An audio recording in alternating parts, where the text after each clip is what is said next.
ஜல்லிக்கட்டுக்கு ஆதரவாக சென்னை மெரினா கடற்கரையில் 3வது நாளாக போராட்டம் நடைபெற்று வருகிறது. ஜல்லிக்கட்டு மீதான தடை நீங்கும் வரை போராட்டம் தொடரும் என அவர்கள் அறிவித்துள்ளனர்.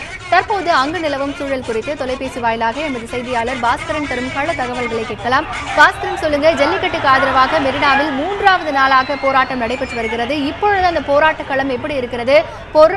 வெயிலை கூட பொருட்படுத்தாமல் அந்த போராட்டத்தில் இளைஞர்கள் எல்லாமே ஈடுபட்டிருக்காங்க. அங்க இருக்கக்கூடிய நிலவரம் குறித்து பதிவு பண்ணுங்க பாஸ்கர். கொளுத்தும் வெயிலையும் பொருட்படுத்தாமல் இரவு பகலாக நடைபெறக்கூடிய இந்த 3வது நாள் போராட்டம் தொடர்ந்து எழுச்சி பெற்றிருக்கிறது, வலுப்பெற்றிருக்கிறது என்றே சொல்லலாம். கடற்கரை சாலையினுடைய மெரினா கடற்கரையினுடைய இந்த சர்வீஸ் ரோடு எனப்படக்கூடிய அந்த சாலை முழுவதுமே இளைஞர்கள், மாணவர்களுடைய கூட்டத்தால் நிரம்பி வரக்கூடிய காட்சியை நம்ம பார்த்துக் கொண்டே இருக்கிறோம். அது மட்டும் இல்லாமல் இது ராணிமேரி கல்லூரி தொடங்கி எழிலகம் வரை நீண்டு கொண்டே செல்கிறது. இந்த இளைஞர்களுடைய எழுச்சி அறப்போராட்டமானது அமைதி போராட்டமாக நடைபெறக்கூடிய இந்த போராட்டத்தால் எந்த விதமான போக்குவரத்து இடையூறும் ஏற்படவில்லை. மத்திய அரசு முடிவுக்காக காத்திருக்கக்கூடிய இந்த இளைஞர்கள் போராட்டத்துக்கு அங்கிருந்து அதாவது மத்திய அரசு எடுக்கும் முடிவுக்கு மாநில அரசு அப்படிங்கிற தகவலின் அடிப்படையில் பார்க்கும்போது இங்கு எழுச்சி போராட்டமானது அடுத்த நோக்கி சென்று கொண்டிருக்கிறது.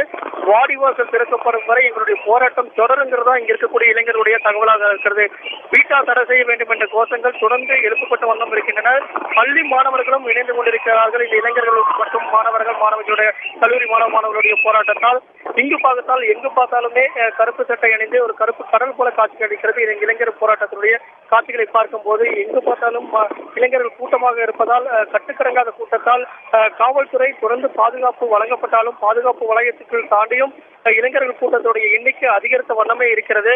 இதன் காரணமாக இந்த கூட்டம் எப்போது குறையும், எப்போது கூட்டத்தின் அடுத்த கட்ட நகர்வுகள் எப்படி இருக்கும் என்பதை யூகிக்க முடியாத நிலையில் மற்றவர்கள் இருக்கிறார்கள் காவல்துறையினர். இதன் காரணமாக பாதுகாப்பு பணியில் இருக்கக்கூடிய காவலர்கள் ஒருபுறம் சாலையில் போக்குவரத்தை மட்டுமே சரி செய்யும் பணியில் ஈடுபட்டு வருகின்றனர். கட்டுக்கடங்காத கூட்டத்தை கட்டுப்படுத்துவதற்கான நடவடிக்கைகள் எதுவும் மேற்கொள்ளாமல் தொடர்ந்து பாதுகாப்பு வலயத்தில் இருக்கக்கூடிய இளைஞர்கள் அறப்போராட்டத்தை அமைதி வழியில் நடத்தி வருகின்றனர் 3வது நாளாக.